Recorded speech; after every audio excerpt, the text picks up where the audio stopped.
I'll do the sound effects. Oh no! Damn it! Why me? I can't get caught. Not like this! I've got to find someone to pin this on. Someone like him. I'll make it look like he did it.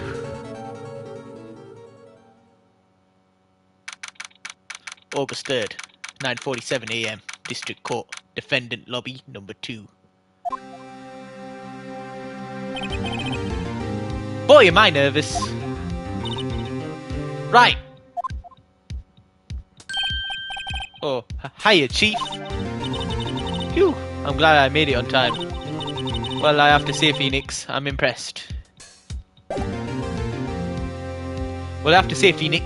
I'm impressed. Not everyone takes on a murder trial right off the bat like this. It says a lot about you, and your client as well.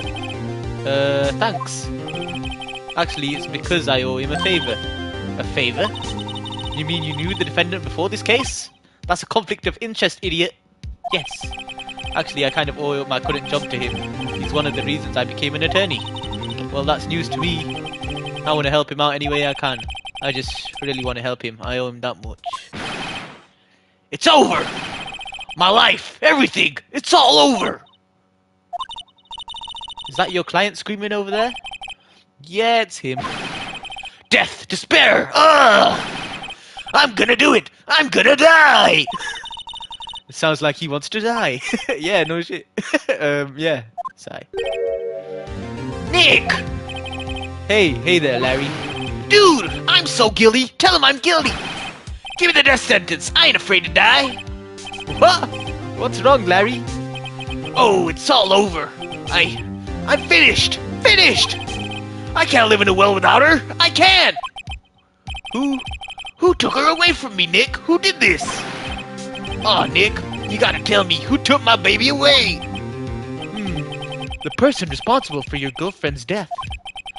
The newspapers say it was you. My name is Phoenix Wright. Here's the story. My first case is a fairly simple one. A young woman was killed in her apartment. The guy they arrested was the unlucky sap dating her. Larry Butz, my best friend since grade school. Our school had a saying, when something smells, it's usually the butts. In the 23 years I've known him, it's usually been true.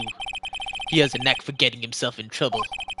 One thing I can say though, it's usually not his fault. He just has terrible luck. But I know better than anyone that he's a good guy at heart. That and I owe him one, which is why I took the case, to clear his name. And that's just what I'm gonna do. I hope I'm doing these anime voices good. August 3rd, 10 a.m. District Court, Courtroom Number 2.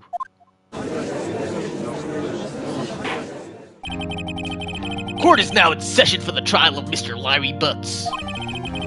The prosecution is ready, Your Honor. The defense is ready, Your Honor. Ahem. Mr. Wright, this is your first trial, is it not? Yes, Your Honor. I'm a little nervous. Your conduct during this trial will decide the fate of your client. Murder is a serious charge. For your client's sake, I hope you can control your nerves. Thanks. Thank you, Your Honor. Mr. Wright, given the circumstances, I think we should have a test to ascertain your readiness. Yes, Your Honor. Hands shaking, eyesight fading. The test will consist of a few simple questions. Answer them clearly and concisely. Please state the name of the defendant in this case. Larry Butz. The defendant? Well, that's Larry Butz, Your Honor. Correct. Just keep your wits about you and you'll do fine. Next question. This is a murder trial. Tell me what's the victim's name. Phew, I know this one. Glad I read the case report cover to cover so many times. It's... wait. No way. I forgot. I'm drawing a total blank here. I don't even know. Phoenix, are you absolutely sure you're up to this? You don't even know the victim's name. I can't even keep voices straight in my head. Oh, the victim. Of course I know the victim's name. I just forgot, temporarily. I think I feel a migraine coming on. Look, the victim's name is listed in the court record. Just press the R1 button to check it at any time, okay? Remember to check it often. Do it for me, please. I'm begging you. Mr. Wright, who is the victim in this case? Cindy's autopsy report. It's, wasn't it Mrs. Black? Miss Cinder Black? What?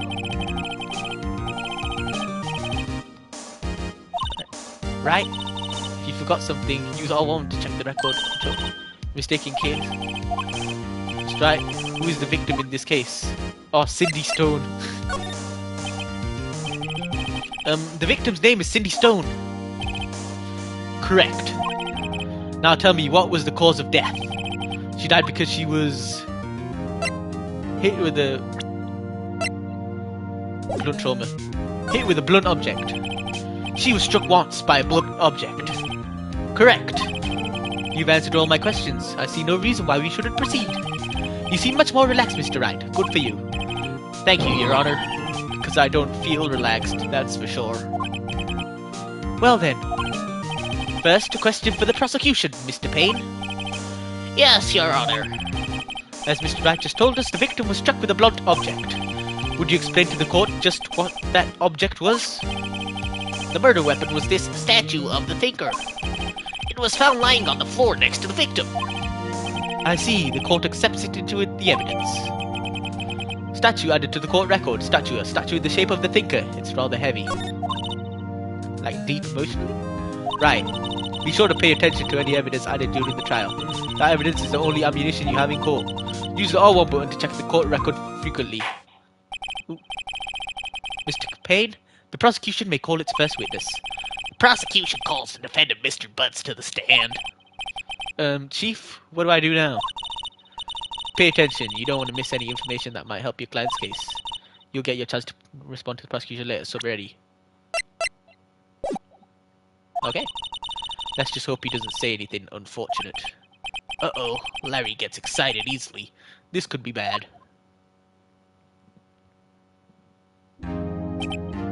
Ahem. Mr. Butz, is it not true that the victim had recently dumped you? Hey, watch it, buddy! We were great together. We were Romeo, Juliet, Cleopatra, and Mark Anthony. Didn't they all die? I wasn't dumped. She just wasn't taking my phone calls or seeing me, ever. Wasn't it you anyway? Mr. Butz, what you describe is generally what we mean by dumped. In fact, she had completely abandoned you and was seeing other men. She had just returned from overseas with one of them the day before the murder. Well, he probably killed her. What do you mean, one of them? Lies, all of it, lies! I don't believe a word of it! Your Honor, the victim's passport. According to this, she was in Paris until the day before she died. Passport added to the court record. Passport. The victim apparently arrived home from Paris on the 30th of July? The day before the murder. Indeed, she appears to have returned the day before the murder. Dude, no way. The victim was a model, but did not have a large income. Damn, I can't keep his voice straight in my head. It appears that she had several sugar daddies. Daddies? Sugar? Yes. Older men who gave her money and gifts. She took their money and used it to support her lifestyle. Dude! We can clearly see what kind of woman this Miss Stone was. Tell me, Mr. Butz, what do you think of her now? Right. I don't think you want him to answer that question. Yeah, Larry has a way of running his mouth in all the wrong directions. Should I wait and see what happens? Stop him from answering. My client has no idea the victim was seeing other men. That question is irrelevant to this case. Dude, Nick, what do you mean irrelevant? That cheating she-dog? I'm gonna die! I'm just gonna drop dead! Yeah, when I meet her in the afterlife, I'm gonna get to the bottom of this. Let's continue with the trial, shall we? I believe the accused's motive is clear to everyone. Yes, quite. Oh boy, this is so not looking good. Next question. You went to the victim's apartment on the day of the murder, did you not? Well, did you or did you not? Well, maybe I did. Maybe I didn't. Uh-oh, he went. What do I do? Well, I need to know what he's gonna say first. I'll send him a signal. Lie, like a dog. Well, see, it's like this. I don't remember. You don't remember? Well then, we'll just have to remind you. I got a bad feeling about this. We have a witness that can prove he did go to the victim's apartment that day. Well, that simplifies matters. Who is your witness? The man who found the victim's body just before making the gruesome discovery. He saw the defendant fleeing from the scene of the crime. It's obviously the guy that killed her. Order in the court. Mr. Payne, the prosecution may call its witness. Yes, Your Honor. This is bad. On the day of the murder, my witness was selling newspapers at the victim's building. Please bring Mr. Frank Sahwit to the stand. Sahwit? Oh, he is the killer! Mr. Sahwit, you sell newspaper subscriptions, is this correct? Oh yes! Newspapers, yes! Mr. Sahwit, you may proceed with your testimony. Please tell the court what you saw on the day of the murder. Witness testimony. Witness's account. I hate this guy. Not just because of the dot on his head. I was going door to door, selling subscriptions when I saw a man flee in an apartment. I thought he must be in a hurry because he left the door half open behind him. Thinking it strange, I looked inside the apartment. Then I saw her lying there, a woman, not moving, dead. I quailed in fright and found myself unable to go inside. I thought to call the police immediately. However, the phone in her apartment wasn't working. I went to a nearby park and found a public phone. I remember the time exactly. It was 1 p.m. The man who ran was, without a doubt, the defendant sitting right over there.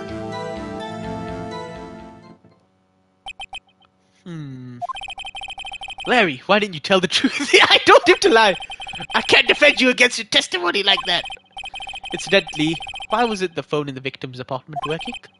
Your Honor, at the time of the murder, there was a blackout in the building. Aren't phones supposed to work during a blackout? Yes, Your Honor. However, some cordless phones do not function normally. The phone that Mr. Sawit used was one of those. Your Honor, I have record of the blackout for your perusal. Blackout record. Electricity to Mr. Stone's building was out from noon to 6 p.m. on the day of the crime.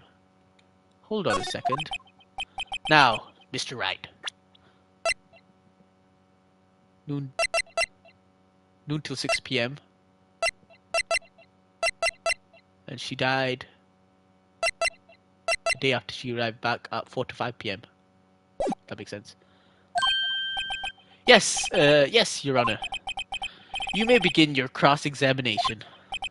Cross-examination? Your Honor? Alright, right. This is it. The real deal. What exactly am I supposed to do? Why, you exposed the lies in the testimony the witness just gave. Lies? What? He was lying? Your client is innocent, right? Then that witness must have lied in his testimony. Or is your client really guilty? How do I prove he's not? You hold the key. It's in the evidence. Compare the witness's testimony to the evidence at hand. There's bound to be a contradiction in there. First, find contradictions between the court record and the witness' testimony. Then, once you've found the contradicting evidence, present it and rub it in the witness's face! Okay. Open the court record with R1 button, then point out contradictions in the testimony. Alright. She died of blood loss trauma at 4 to 5 p.m. This was Thingy. Victim arrived home just the day before murder. The building was... electricity was out from noon to 6 p.m. Chief attorney at Phoenix Wright, my boss, had a very good defense attorney. Lack of a guy who's been my friend since grade school. The victim in this case and a model she lived in an apartment by herself. That does not look like the same woman that died. The prosecutor for this case generally bad at getting his points across. Discover Mr. Stone.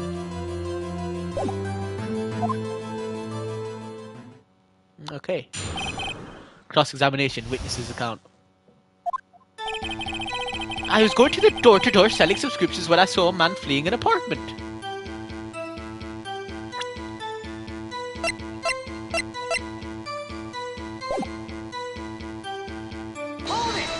Oh wait, I didn't mean to do that. Is it leaving a man in an apartment a common sight? I find it odd you would take notice of him. I don't know. He just seemed strange to me, that's all. Like he was mad and yet frightened at the same time. Just like a criminal fleeing the scene of a crime. The defense requests the witness refrain from conjecture. Of course, what the witness means is that the man he saw looked suspicious. So what happened next? I thought he must be in a hurry because he left the door half open behind him.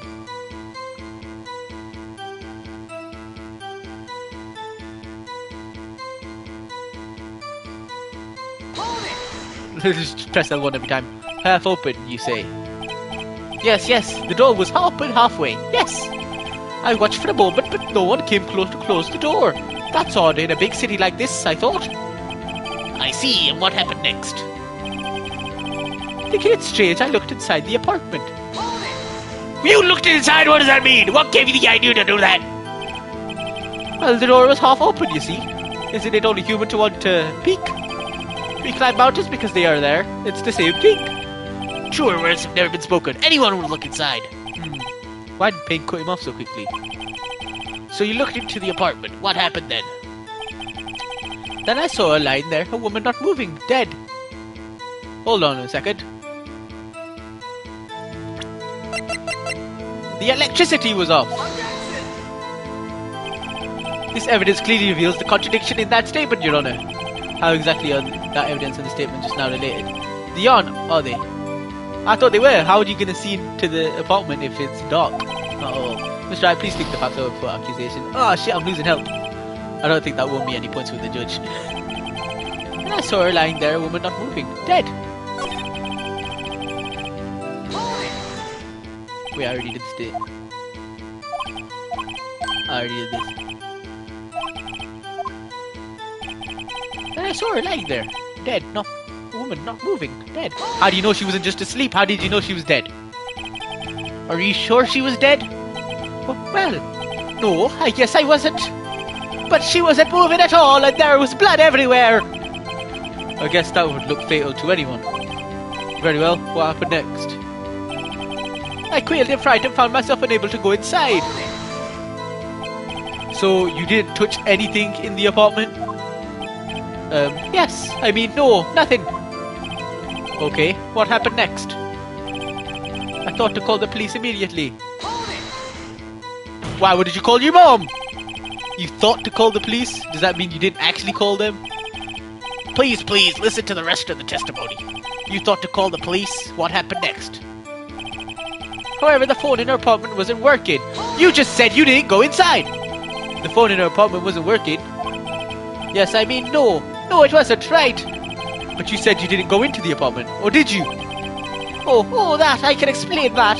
There was a cordless phone on a shelf in the entranceway. I reached inside and tried to use that to call. And that phone wasn't working, correct? What happened next? I went to a nearby phone and found a public phone. Oh, the building. Why use a public phone? Well, you see, I don't have a cell phone. And being the middle of the afternoon, there was no answer to at the nearby apartments. Alright, what time did you call again? I remember the time exactly, it was 1 PM. 1 PM? Are you certain? Yes, absolutely. He seems really confident. 1 PM? Right, doesn't that seem strange to you? Present some evidence to contradict him.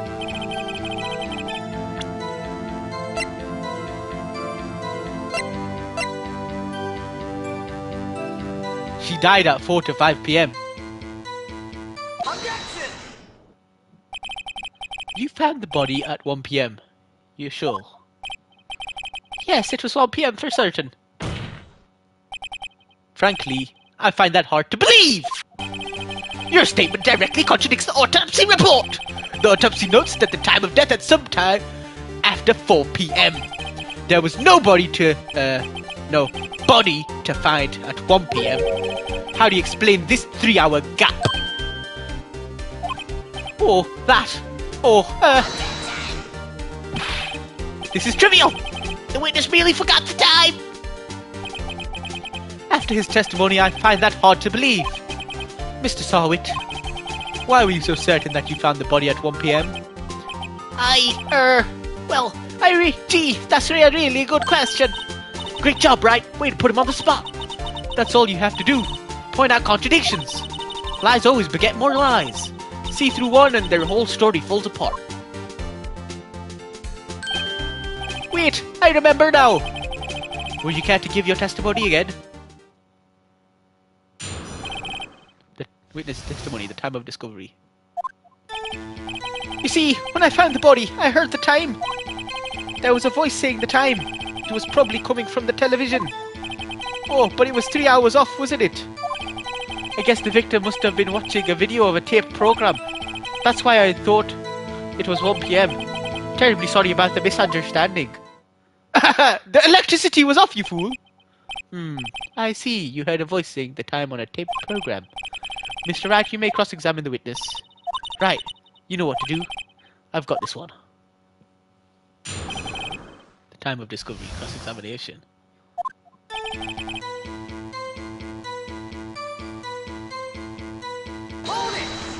Tell me more about that.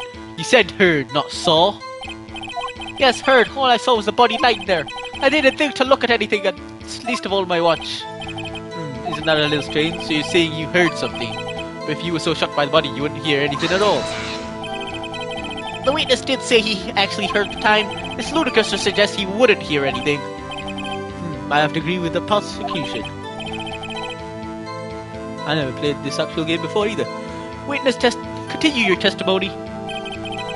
There was a voice saying the time. It was probably coming from the television. Hold it right there. Are you sure it was a television and not a radio?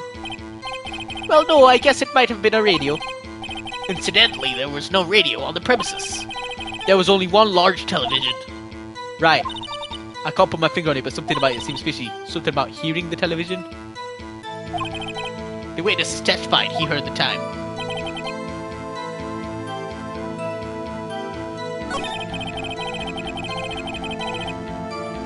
Television?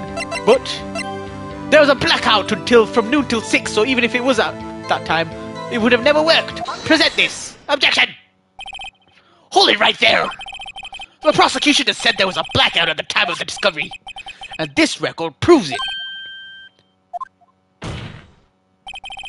You couldn't have heard a television or a video. Gah! The defense has a point. Do you have any explanation for this, Mr. Sarwit? No, I find it quite puzzling myself. Quite. Wait, I remember now. Mr. Sarwit?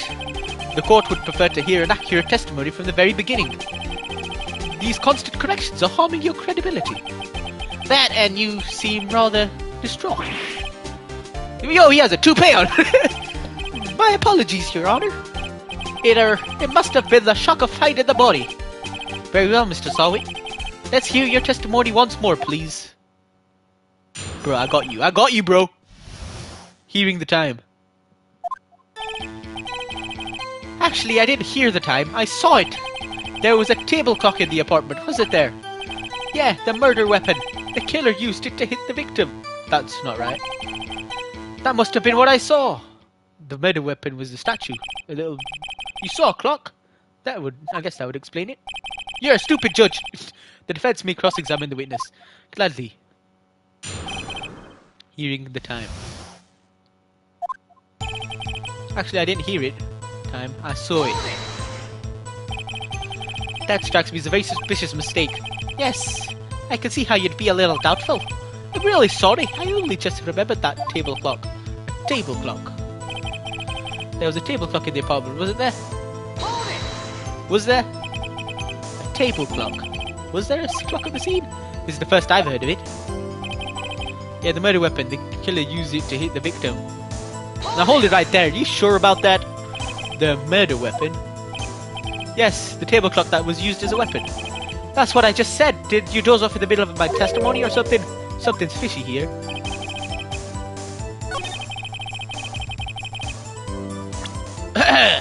This was the murder weapon, a statue in the shape of the Thinker. It's rather heavy. Present. Objection!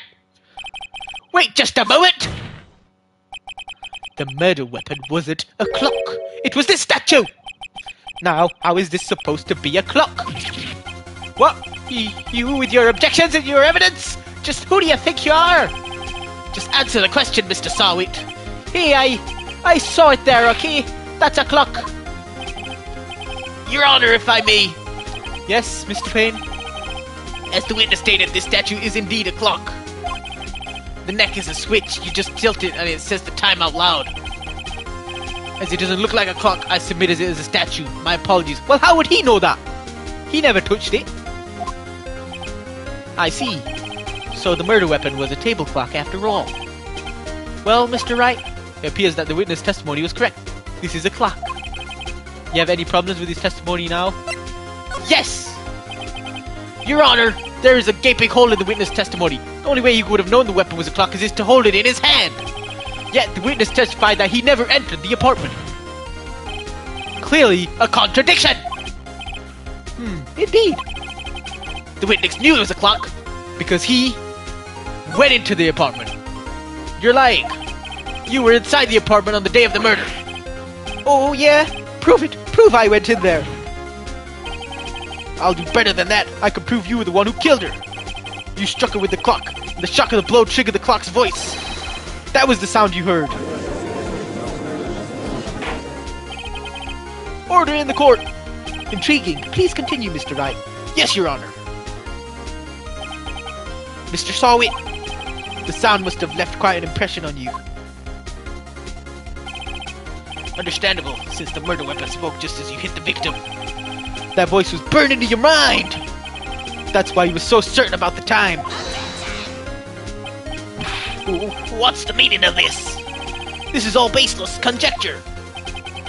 Baseless? Just look at the witness's face! Would the witness care to elaborate? Did you strike the victim with the clock? I never... Look, the clock, I heard, no, I mean, I saw... I knew he was wearing a toupee. He just took me at the face. Shut up, I hate you. It was him, I tell you. I saw him. He killed her, and he should burn. Burn! Give him death. Bro, you lied about your hair. I don't trust you on anything else. Order in the court, I say. Your Honor, a moment, please. There isn't a shred of evidence supporting the defense's claims. Mr. Wright, Your Honor, you claim the sound the witness heard came from the clock. Do you have any evidence? The whole case is riding on this. I better think it through carefully. Your Honor, the sound Mr. Sawit heard was definitely this clock. A fact which is clear if you simply...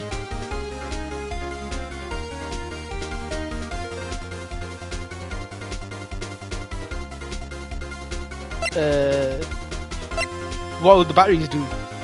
Nothing. Ask the neighbours. They didn't even hear the murder dying. Why would they hear the time? Try sounding the clock. Maybe it'll say 1. Let's sound the clock now, here in this court. Your Honor, may I have the clock? I ask the court to listen very carefully. I think it's 8:25. That certainly is a strange way to announce the time. Well, he is the thinker after all. So we've heard the clock. What are your conclusions, Mr. Wright? Mr. Payne, can you tell me what time it is right now? It's 11:25. Oh, that said 8:25. As you can see, this clock is exactly 3 hours slow. Precisely the discrepancy between what Mr. Sawit heard and the actual time of death. So, Mr. Sawit, try to tuck your way out of this one. You forgot one thing! Uh-oh. What's he talking about now? While it may seem like that clock is running 3 hours slow, it proves nothing! How do you know it was running 3 hours slow on the day of the murder? If you can't prove that, you don't have a case! He's right. How am I going to prove that? Damn it. I was so close. Mr. Wright, it seems you lack the critical evidence to support your claim. Yes, Your Honor. This Which means I cannot let you indict the witness. Unfortunately, this ends the cross-examination of Mr. Frank Sarwit. I came all the way down here to testify and look what happens. You treat me like a criminal. A criminal! You lawyers are all slime. I almost had him. I did almost have him. Sorry, Larry. I failed you. There's nothing I can do about it now. Really? Not so fast, Mr. Sarwit. Oh, my boss is jumping in. Chief. Listen up, Wright. Don't throw this one away. Not like this. Think. But Chief, it's over. I can't prove the clock was slow the day of the murder. Nobody can prove that. Well, yes. But that doesn't mean you can still win. Try thinking out of the box. Don't waste time doubting the facts. Assume the clock was 3 hours slow and think through it. Ask yourself, why was the clock 3 hours slow? Figure out the reason and you'll have your proof. Right. Can you think of a reason as to why the clock would be 3 hours slow?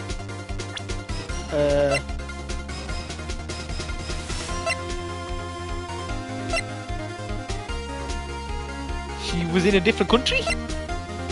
The electricity was out, so it wasn't charged?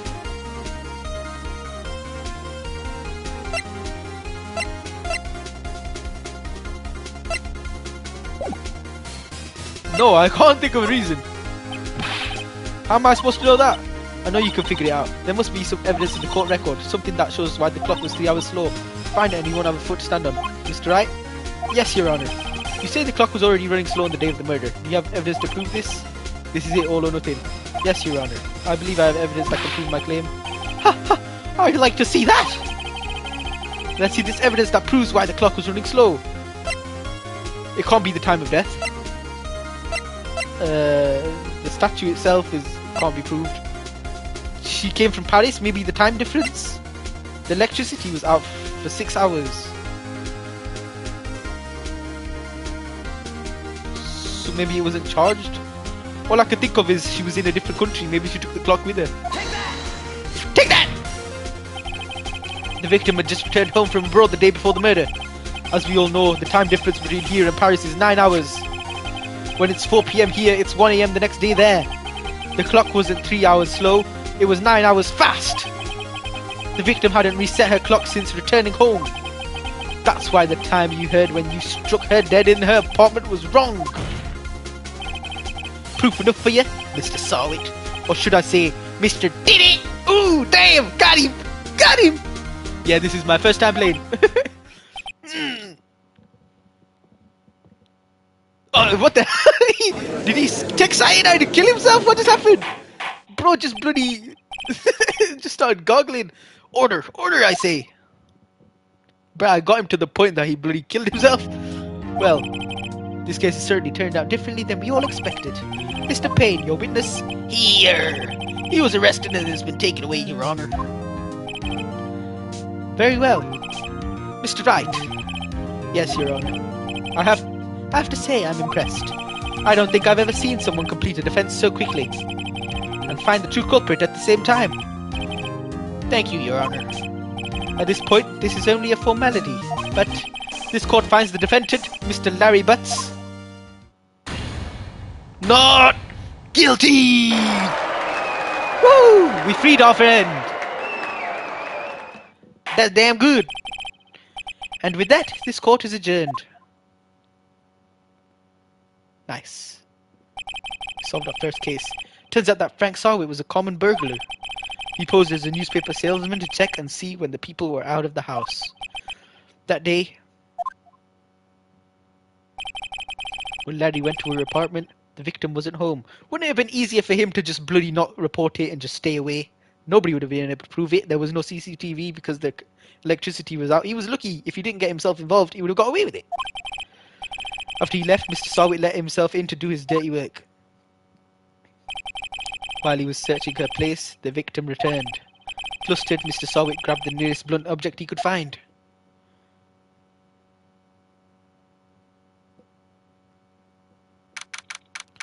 August 3rd, 2:32 PM, District Court, Defendant Lumpy, number 2. Phew! I still can't believe we won! Right! Good job in there. Congratulations. Thanks, Chief. I owe it all to you. Not at all, not at all. You fought your own battles in there. It's been a while since I've seen a trial end on such a satisfying note. I've never seen the chief looking this happy. If she's this glad, I imagine how Larry must feel. My life is over! Larry, you're supposed to be happy. What's wrong now? Oh, Nick. Don't worry about me. I'll be dead and gone soon. Good. Wait, no, I mean... Bad. Larry. Larry, you're innocent. The case is closed. But my Cindy Windy's gone, man. Gone forever. Larry, she was a... Nah, never mind. She was a gold digger! Congratulations, Harry. Harry? Yes, you. I can practically see the headlines now. Harry Butz, innocent. Thanks. I really owe you one. I won't forget this ever. Let's celebrate dinner. Movie, my treat. Your name's Larry, you doofus. Such a simp. Oh no, I couldn't. Hey, I was the one who got you off the hook. Oh, hey.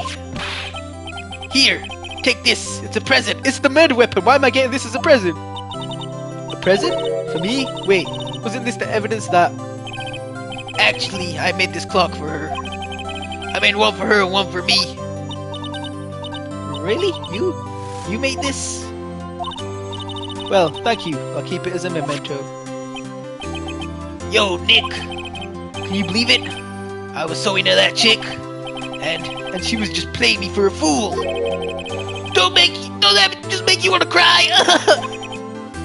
Larry. Are you so sure? Excuse me?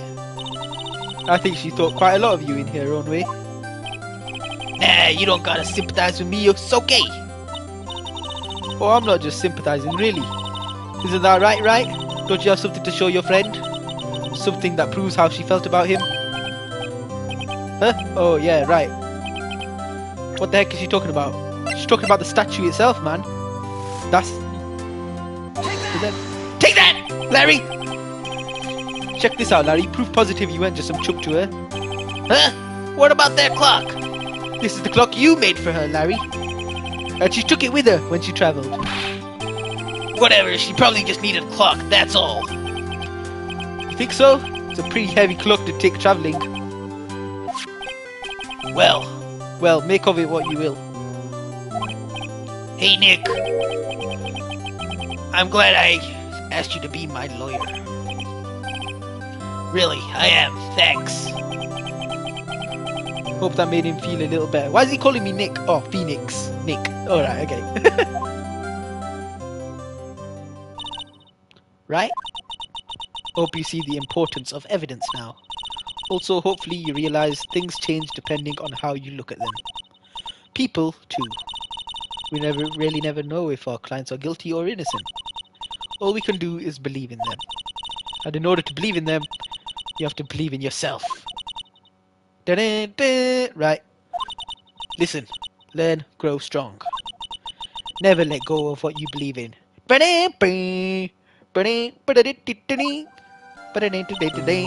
Well, I think our work here is done. Shall we be off? Yeah, I guess so. Say, how about dinner? On me. We'll drink a toast to innocent Butz. Yeah, innocent Butz. Oh, speaking of Harry, it's Larry. You were saying part of why you became a lawyer was because of him? Yeah, part at least. You'll have to tell me more about it sometime. Maybe over drinks? Bruh, you're my boss! Stay away!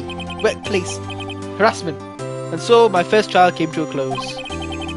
Larry slapped me on the back and said, Gee, Nick, it's good to have friends. But I'm pretty sure he's not going to pay us, unless you count the clock he gave me. We did pro bono? I don't do pro bono work! I want money! I didn't know it then. But that clock was soon going to be at the centre of another incident. How? I promised to tell the chief about me and Larry. Would be one promise that I wouldn't be able to keep. Oh no, the chief's gonna die. I don't want her to die. She's nice. The end. What's gonna happen to the chief?